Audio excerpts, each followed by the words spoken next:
ক্ষেত্রে মুখ নিচু করে কথা বলে, যখন কথা বলে তখন মুখটা নিচু করে কথা বলে।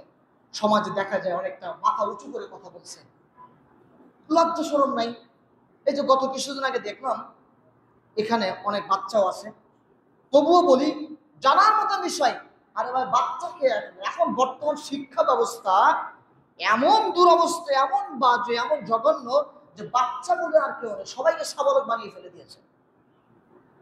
গত কিছুদিন আগে দেখলাম টিভিতে একটি নিউজ করা হচ্ছে, তিনজন মহিলা একসাথে বসে আছেন, তারা হলো সমাজের মহিলা সেলিব্রিটি, নায়িকা মানুষ।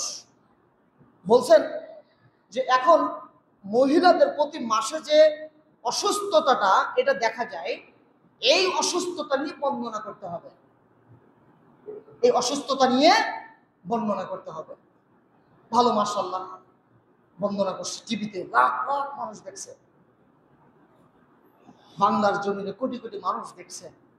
একজন মহিলা বলছেন, আমার যখন প্রথম শুরু হয়েছিল এমন ভাবে হয়েছিল, এমন কষ্ট পেতাম, এমন হচ্ছিল, আমি স্কুল থেকে বাড়ি আসার পথে এমন সমস্যা ফেস করছি, হঠাৎ দেখি আমার লাল বর্ণের কিছু দেখা যাচ্ছে। আউযু বিল্লাহি মিনাশ শাইতানির রাজিম। আল্লাহ রাসূল তিনি বারবার বলছেন, আল হায়া শুবাতুম মিনাল ঈমান, আর ঈমান ফিল জান্নাহ, লজ্জাই হলো ঈমান আর ঈমান হলো জান্নাত। আপনার কিসের আখলাক, কিসের চরিত্র, আপনার কিসের শরম,